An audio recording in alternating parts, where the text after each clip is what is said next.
Welcome to Happily Ever After is just the beginning. Keeping your relationship not just together, but happy, and we mean truly happy, is part art and part science. You've come to the right place. Here's your host, Leslie Dories.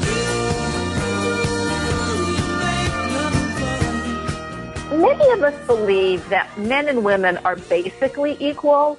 We each have our strengths and challenges, but except for a few areas, we have similar capabilities. So it often comes as a shock when what starts out as an egalitarian marriage devolves into traditional male-female roles once children appear. It's easy to forget that there are biological differences because society has done a lot to move past this. But in addition to the benefits, there have been some difficult consequences of this move, and this is really true for men.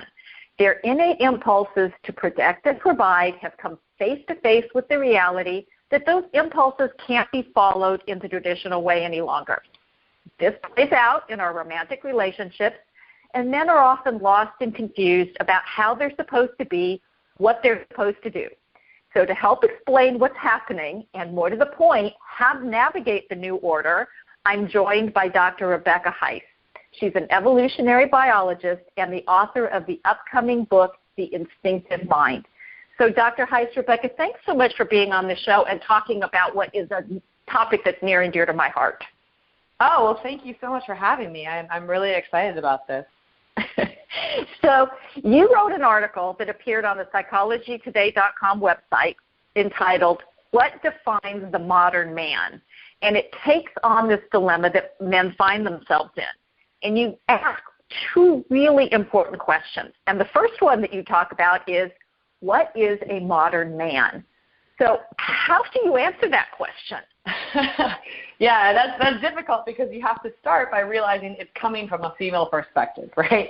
But I think it's up to the individual to answer that. And that's the modern bit of it, because evolutionarily, we really didn't have a choice. Man was man, woman was woman. We had traditional roles that were essential for survival and the raising of offspring that really has been reinforced by culture over the years. But as we've broken out of this sort of like natural selection cycle where it's literally sex and survival, right? That's what most animals are living in, is how can I get through this day? How can I procreate? And humans have removed themselves from that. You know, we're not having to survive the elements anymore. And that's created this immense amount of freedom for us to be more selective about the roles that we want to fill. We're not bound to that sex and survival cycle anymore. So really the modern man gets to choose who he is. Well, and that's kind of the evolution for women that's been going on for decades about stepping out. I mean, I haven't talked about this for a long time, but the first time when I saw the first episode of Mad Men, I went, oh my God, you know, because of course the wife psychiatrist is calling the husband and telling him all about the session. And I'm like going, okay, well that is wrong on so many levels. But that was technically in my lifetime. Oh yeah, and we're making such massive changes. I'm sorry, go ahead. Well, but yeah, I mean, and so women have really, I mean, they started this change, and you know, and it's been beneficial in many ways. I think it has some challenges in others because it goes back to the Virginia Slims. God, I'm really dating myself. The Virginia Slims commercial about bringing home the bacon, frying up in the pan, and never letting the guy forget he's a man. Right. You know, this whole thing, actually, that probably was a perfume commercial. I'm mixing up my commercials. But anyway, this idea that women have evolved, they broke out of the stereotypical roles, entered the workforce, are capable of doing all these things, and you know, men are lagging a little bit behind, but we've still upended everything over the last decade, and so the choices that women have had for years are now, what I'm hearing you say, kind of opening up for men to make different choices. Yeah, and I think that's exactly it. I think there's a couple things at play here. One, we have, to your point, in your lifetime, there have been massive cultural shifts, and we're operating with brains that really for 100,000 years operated in this survival mode, right? Our brains are built for a time of our ancestors, right? When we are surviving, we're just making it through the day. And really, it's only in the last 200 years or so that we've had this massive industrial revolution. We've had an exponential increase in technology and in human population. And our brains are now processing information at a rate that they have literally never seen. And so we're living in this massively modern environment with Stone Age brains, still trying to figure out how all of these things work, right? And so as a modern woman has, as you very aptly pointed out, moved into the space of career and resources and providing, that I think can feel very threatening to a man who, for 100,000 years plus, that's been their role, if you will. That's their value, is they've been able to hunt and bring home resources and protect. And that suddenly women are like, actually, we're just as capable of this in this modern setting. So I think that leaves the men kind of going, oh my gosh, what am I valued for? And one of the things that I think we are failing to do as a society is welcome men into the home, welcome men into the cooking, the cleaning, the child rearing, all of the sort of traditional roles that women have held. And I think in part that's because we value the status, the money, the job. And so it's like, oh yeah, women, go after it, go get it. But we're not valuing what has traditionally been women's roles. And so when you hear a man say, oh yes, I am a stay-at-home dad, what an awesome, valuable position, but they don't feel it, and society often doesn't reflect the value of that role. Right, because I'm going to argue that society doesn't necessarily respect a stay-at-home mom, a stay-at-home mom either. But yeah, I mean, exactly.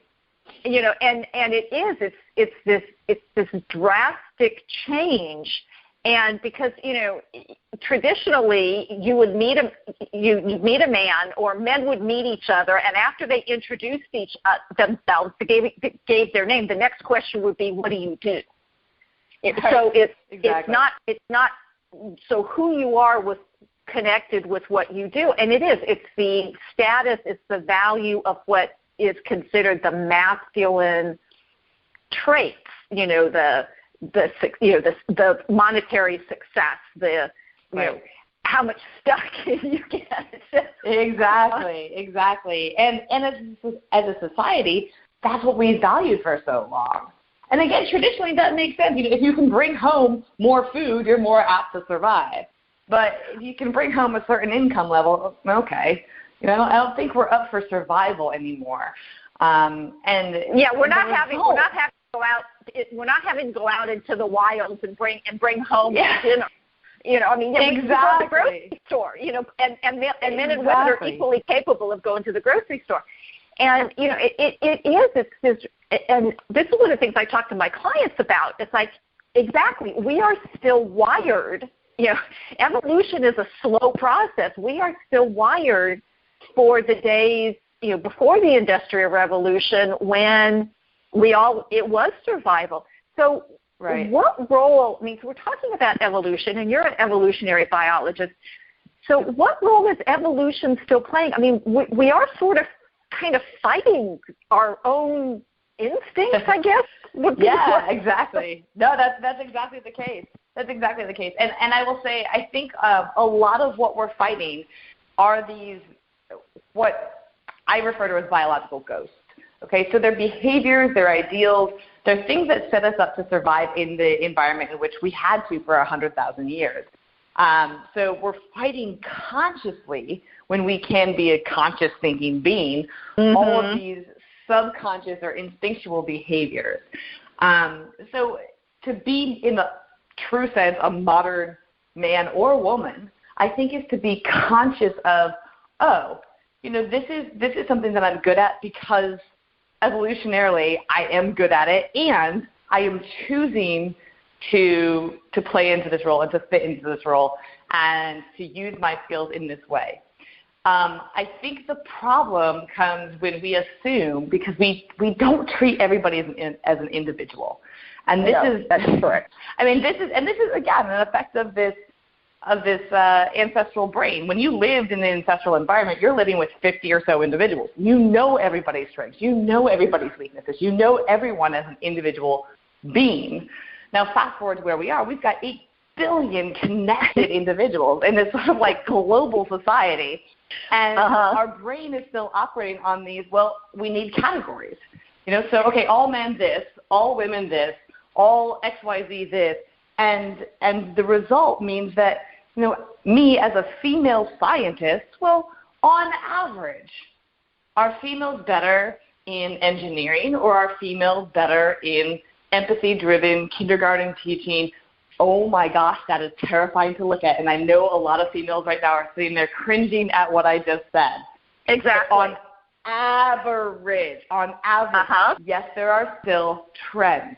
That does not mean that females are not just as capable, if not better in many instances, at coding and engineering and traditionally male-based industries.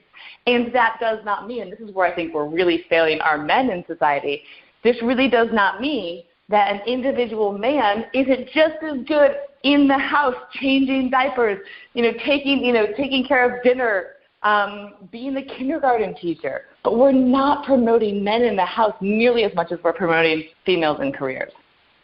Well, and that's a really interesting statement, because one of the things that goes on right now, and I've just done a whole bunch of work around the whole chore wars and men stepping up in the house.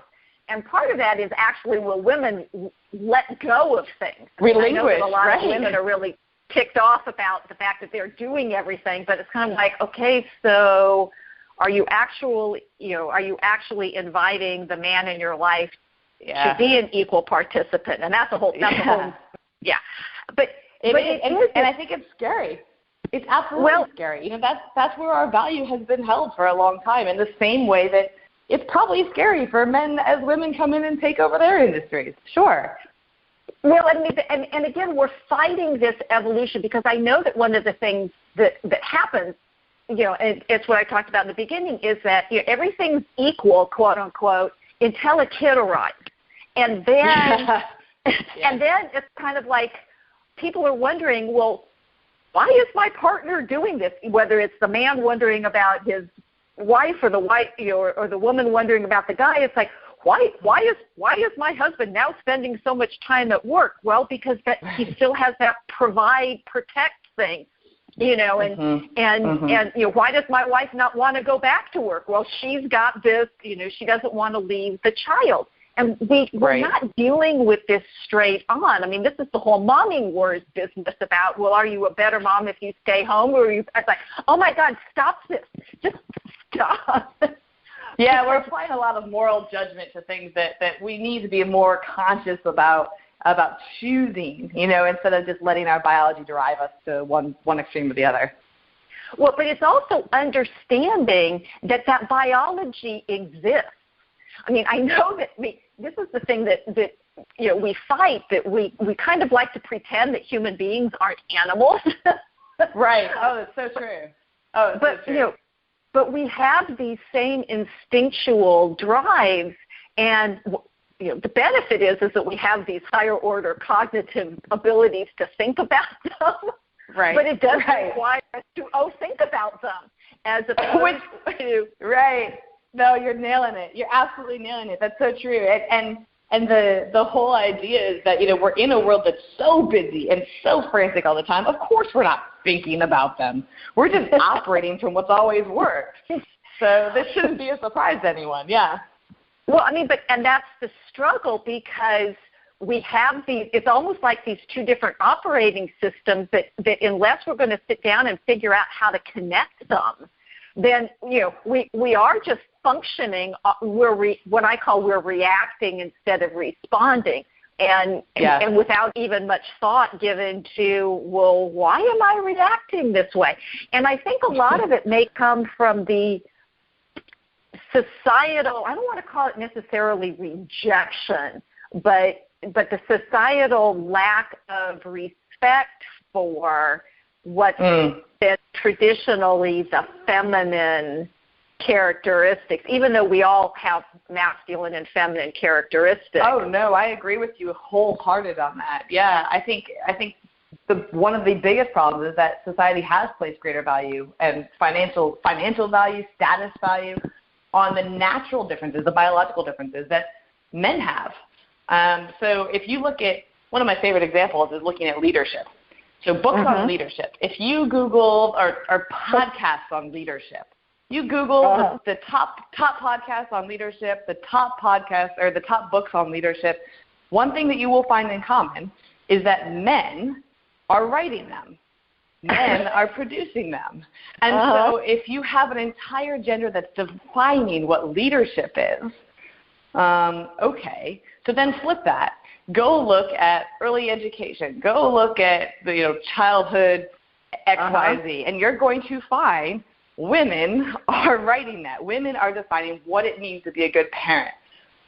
So when we have genders, entire genders that are defining what the good, the moral, the right way to do something is, of course it's not going to align with biological differences of the other gender. That's just logical, right? Because we don't see anything outside of our normal. And so that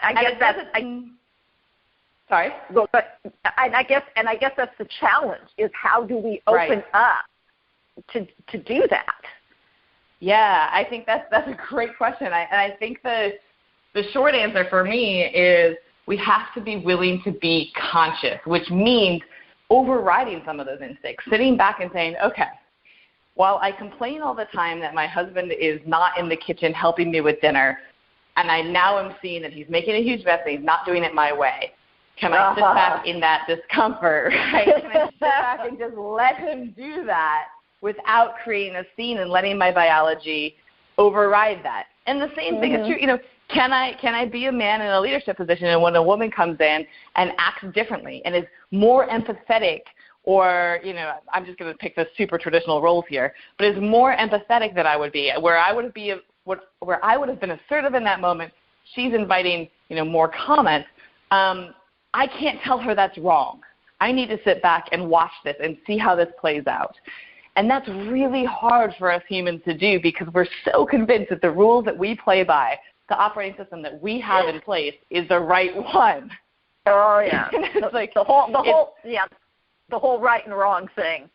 That's right. This is Happily Ever After is just the beginning on webtalkradio.net. I'm Leslie Dories, and I'm talking with author and evolutionary biologist Dr. Rebecca Heiss about the critically important issue of the role of men in today's world and in their relationships.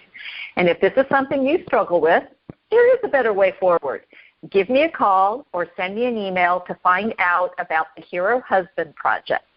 You can reach me at area code 919-924-0463. Again, that's 919-924-0463.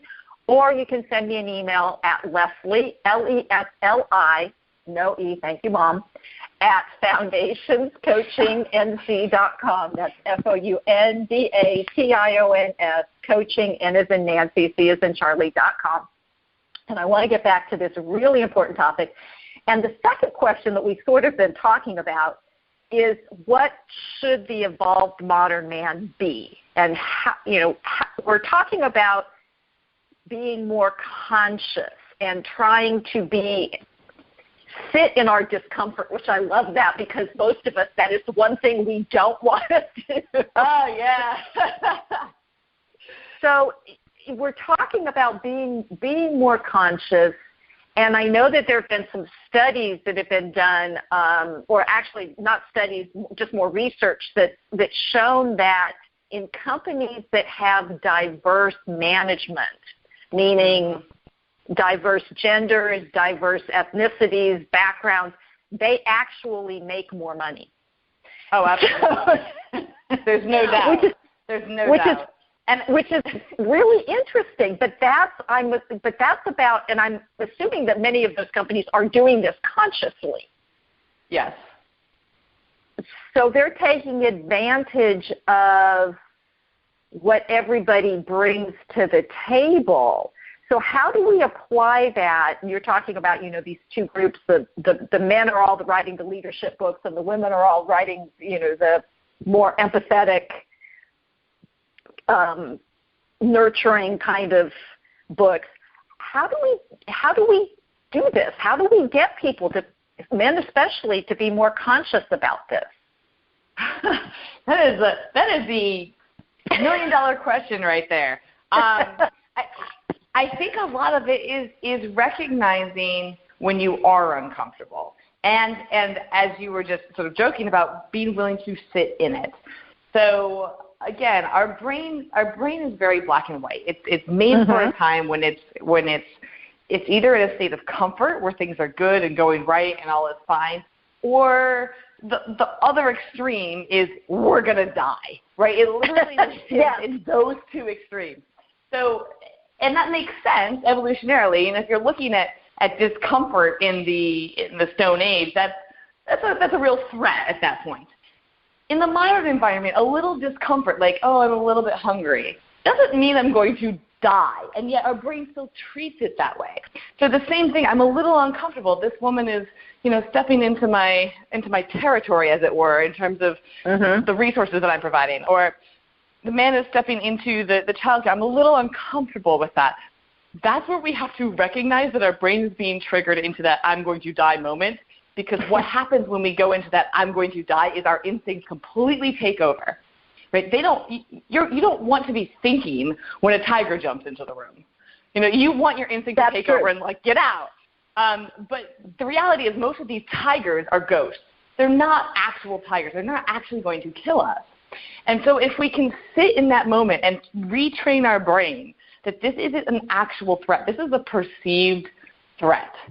And if we can sit in that, we're going to be a lot better at staying in that conscious space, at staying in that frontal lobe that's allowing us to see other perspectives, that's allowing us to gain new insights from outsiders who we otherwise would categorize as dangerous or threatening or any number of other things. And that's such an interesting perspective because, I love the brain. It's why I got into what I'm doing. I have this whole science side of me that it's just absolutely fascinated with how our brains work.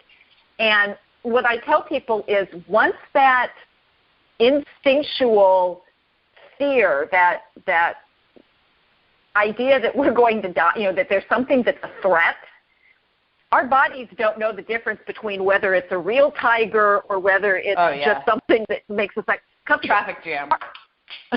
Our bodies are just going to go.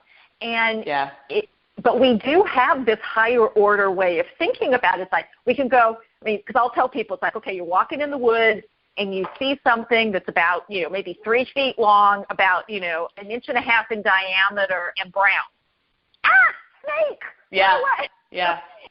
And then you step back and go, oh, it hasn't moved, and there's leaves. Oh, it's a stick. But our initial instinct is run because it's a snake. That's right. And forcing your body, retraining your brain to stay before you run is a difficult task. Yeah.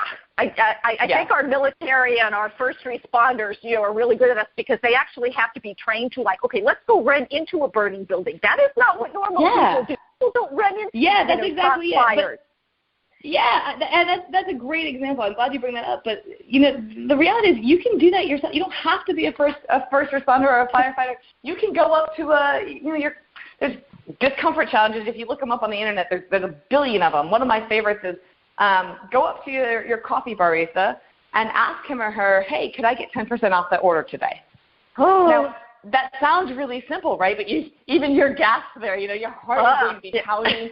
And the reality is, they're going to say no, whatever. Then you pay your $10.99 or whatever it is you pay for coffee these days, and you walk out the door, no harm, no foul, no problem, no threat of dying, but your body responds as if you're going to. So the more you can do that, the more you can intentionally seek discomfort, the more you're training your brain that, these interactions aren't as life-threatening as my body thinks. And you're training your brain to recognize that pattern and be able to stay in a more conscious space when discomfort finds you instead of you actively seeking it. So this is like an evolutionary thing that we can learn to override, which I think is fantastic. Yeah. And we're talking about, helping men to do this because to be honest, women really, now, and this is not a judgment, this is just an observation, women have stepped into what was traditionally a man's world. And because we don't live out in the wild anymore, and we really don't have to, for most of us, thank goodness, don't have to be protected from wild animals. There's a tribe from across the river that's going to, that wants our territory. That's not true of everybody, but at least in the United States, most of us aren't dealing with bombs and war and that kind of stuff, thank goodness, in our neighborhoods. But so the protection, so men don't need to protect us anymore. But now we've also stepped into their providing roles. Mm. And, so is there a role for women to play in, we've kind of walked in and said, okay, guys, we don't need you anymore. We can do this on our own. It's like, oh, my gosh. Is there a role for women, or how can women be more either aware of that and not react, not look at men like they're stuck in the Stone Age, so can we help invite men into this process? Yeah, and I think you said it right there. I mean, there's a couple things that I think are going on. One, it's been relatively, and I do not want to offend anyone because this has been a massive struggle to get women into the workplace and to gain respect. Of course, that's been a huge, a massive accomplishment. And I am riding on the coattails of that as a female coming in, in Generation X that basically takes for granted the effort and work that women fought to be where they are today. That said, I think it's an even more monumental effort to allow men to move into what I will call traditional women's work. So because we start with the value of men being high, right? If you're looking at traditional setup, men have higher value. And so for a woman to step into the man's world, she is elevating her value, if you will. Now we're asking men to step into the world of women. And again, traditionally, women have lower value. So we're asking men to basically step off their platform and come down, if you will. That is so scary. And I don't think we give men enough credit and support societally, because it's such a, it can feel demeaning, and it can feel like they're stepping down. And we as women have to band together to empower men to say, we are valuable. We are, what we're doing, while we're not getting paid what we should be getting paid for all the work we do, that doesn't mean it's less valuable. And really making that shift to recognize that salary doesn't equate to value. And I think women's value in society has been greatly undermined for such a long time. That when we can invite men into our world, when we can welcome them and say, please, here's the child. This is not daddy duty. This is not babysitting. This is your child. Come be a part of this world. I think what we're going to find is that traditional women's work, the more men we bring in, is going to skyrocket in value. I'm a huge advocate for as much, and we spend millions and millions of dollars recruiting women into tech and male-based industries. What if we took that money and we invested it into recruiting men into kindergarten or elementary school teachers? I think what we're going to see is that we start to value women and those roles more in society so that men can move more easily into those spaces. I guess it's just as individuals, and it's the idea of people being willing to be uncomfortable, being willing to question their own roles. And I do think we're seeing this somewhat with the youngest youth, with this most recent generation, where they are much more accepting of differences and much more, what I'm looking for, I think they're pushing it some. And I think that's actually a good thing. Oh, I agree entirely. And to your point before, when you were talking about the companies that employ diverse employees and use them as on teams, the more different perspectives we can have to tackle a problem, the better we're going to find a solution to. You know, we get so stuck into our thinking of my rules are the right rules and this is the way things should always be. And it's just like, I mean, I always use the example of we did some weird things in my family growing up. I know you guys did too, right? But you don't see them as weird until you go to school and you look around at your peers and they're like, wait, you do what? And you're like, doesn't everybody? You know, like, everybody does that, right? And you don't recognize how weird your rules are. That's the same perspective when you bring in diverse perspective, when you bring in diverse teams, and everybody brings their weird. You know, everybody brings their slightly different way of doing things. And when you're sitting around the table with a problem to solve, that opens the possibilities to recognizing, oh, maybe we're not all experts at this. Maybe there are alternatives to approaching this problem. And you end up with better, more creative solutions to problems that I don't think are going to be resolved without getting those outsider perspectives. Right. And you know, and again, that goes, wrapping up where we started, that goes right back to evolution, because how we survive is to learn. The people who learn to, or the animals that learn to adapt to their surroundings are the ones who survive.